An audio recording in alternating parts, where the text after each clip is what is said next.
Hello friends, good morning.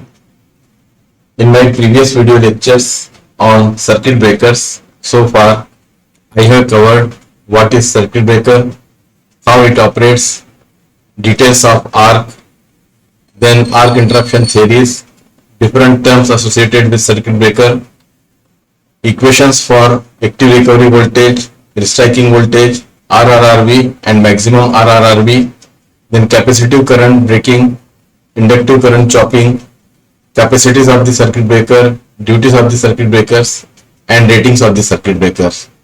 The last article in this circuit breaker unit is types of circuit breaker. Basically, circuit breakers are classified according to the arc interruption medium. So, they are air circuit breakers, air brake circuit breakers, air blast circuit breakers, oil circuit breakers, vacuum circuit breaker, and SF6 circuit breakers. Nowadays, for medium voltage lines, we are using vacuum circuit breakers, and high voltage lines and extra high voltage lines, we are using sulfur hexafluoride circuit breakers. So, in this video lecture, I will be discussing vacuum and SF6 circuit breakers only. So, let us start with the vacuum circuit breakers. A breaker which uses vacuum as an arc extinction medium is called as vacuum circuit breaker. In this circuit breaker, the fixed and moving contact are enclosed in a permanently sealed vacuum interrupter. It is mainly used for medium voltage ranging from 11 kV to 33 kV. The pressure inside the vacuum interrupter is approximately 10 to the power minus 4 torr, and at this pressure, very few molecules are present in the interrupter. Now see, vacuum means absence of pressure. As we go on reducing the pressure, we are creating the vacuum. So when we are creating vacuum of 10 to the power minus 4 torr, that is 10 to the power minus 4 mm of mercury, this can be used for electrical purpose, and that value of vacuum we are using in vacuum circuit breakers. The vacuum circuit breaker has two phenomenal properties. Number one, as compared to various other insulating media used in circuit breaker, vacuum is a superior dielectric medium. It is better than all other media except air and SF6, which are employed at high pressure. Second, when breaker poles are moving apart and arc is established between them, arc interruption occurs at the first current zero. With the arc interruption, the dielectric strength is regained at very fast rate. So because the arc is interrupted at the first current zero, the duration for which arc is existing is very less, and therefore the dielectric strength is regained at very fast rate. Now let us see how is the construction. Construction is mainly divided into four parts, that is fixed contact and moving contact.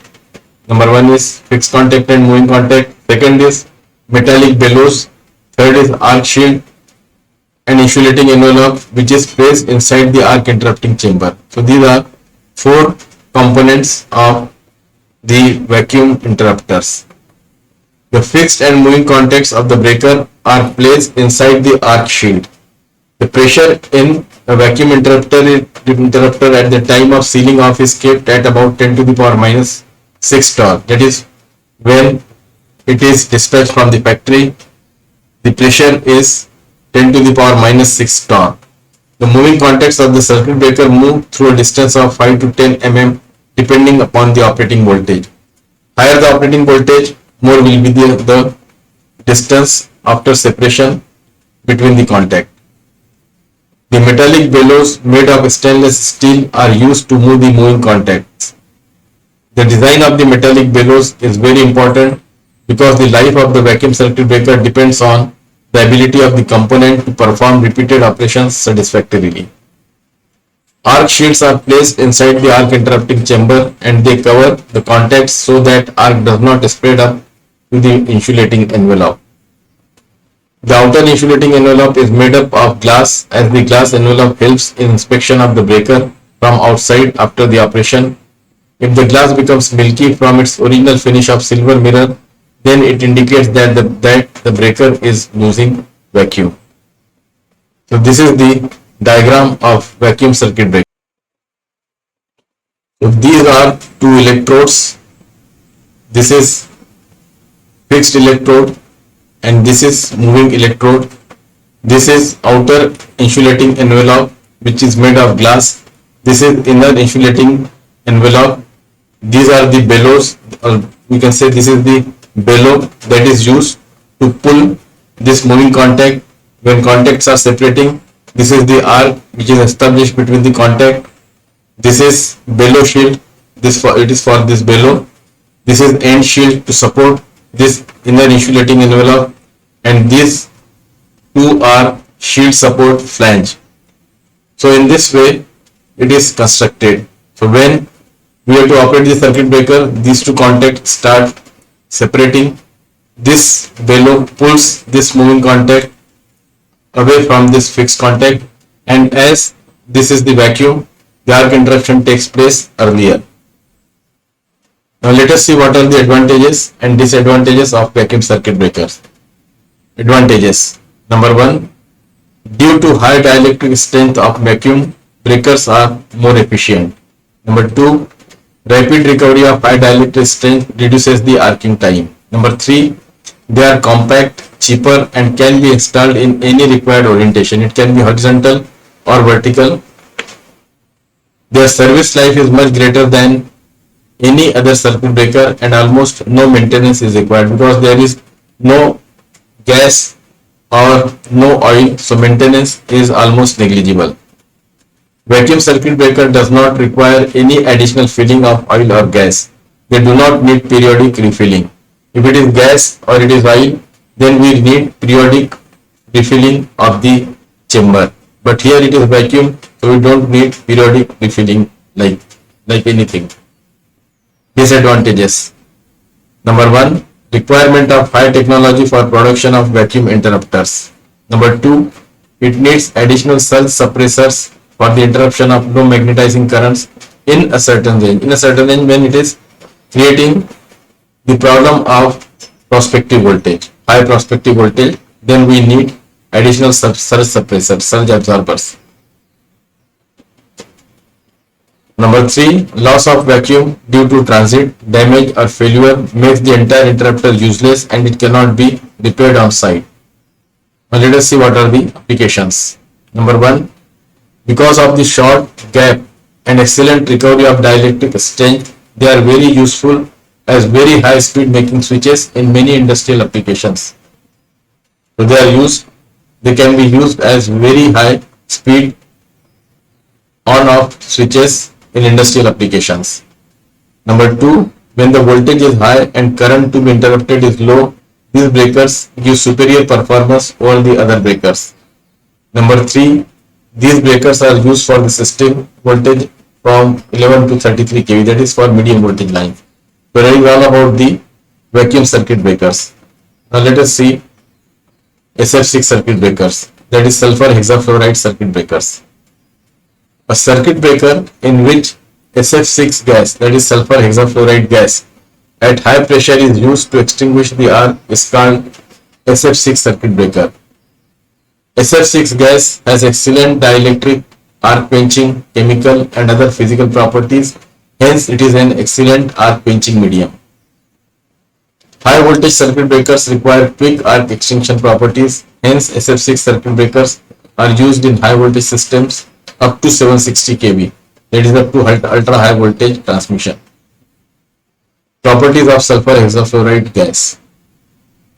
It is colorless, odorless, non-toxic and non-inflammable gas. SF6 gas is extremely stable and inert and its density is 5 times that of air. It has high thermal conductivity, hence assists in better cooling of circuit breaker parts.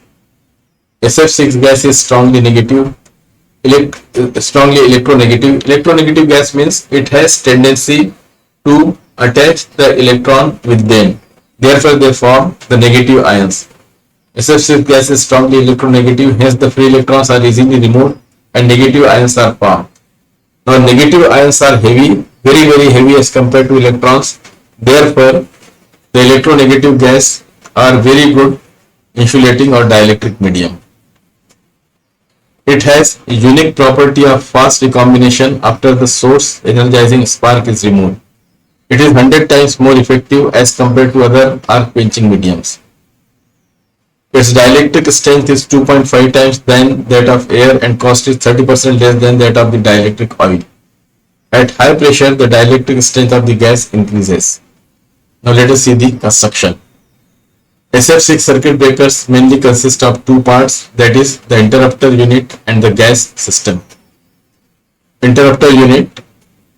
This unit consists of moving and fixed contacts and an arcing chamber. It is connected to the SF6 gas reservoir. This unit also has slide vents in the moving contacts which permit the high pressure gas into the main tank. And second is gas system. The closed circuit gas system is employed in SF6 circuit breakers. The SF6 gas is costly, so it is reclaimed after each operation. This unit consists of low and high pressure chambers with a low pressure alarm along with warning switches. If the pressure of the gas is very low, then this system gives the warning system. This is the construction. This is moving contact, this is fixed contact, this is the moving link to pull this moving contact. When these contacts separate, arc is established here. This is arcing horn, this is insulating rod for moving link, and this is the SF6 gas inlet chamber. So when these two contacts start separating, the movement of this separation is synchronized with the movement of SF6 gas inflow. So when these contacts start separating, SF gas is pumped here and this extinguishes the arc. Now let us see working. In the normal operating conditions, the contacts of the breaker are closed. When the fault occurs in the system, the contacts are pulled apart and an arc is struck between them. The displacement of the moving contacts is synchronized with the valve which allows the high pressure SF6 gas in the arc interrupting chamber at a pressure of about 16 kg per centimeter square. The SF6 gas absorbs the free electrons in the arc path and forms negative ions which do not act as charge carrier. These ions increase the dielectric strength of the gas and hence the arc is extinguished. This process reduces the pressure of the gas up to 3 kg per centimeter square. Thus, it is stored in the low pressure reservoir. This low pressure gas is pulled back to the high pressure reservoir for reuse. Now, let us see the advantages. Number 1. SF6 gas has excellent insulating and arc extinguishing properties. Number 2. The gas is non-inflammable and chemically stable. Their decomposition products are non-explosive and hence there is no risk of fire or explosion. Number 3. Its performance is not affected due to variations in atmospheric conditions. Number 4. There is no reduction in dielectric strength because no carbon particles are formed during arcing.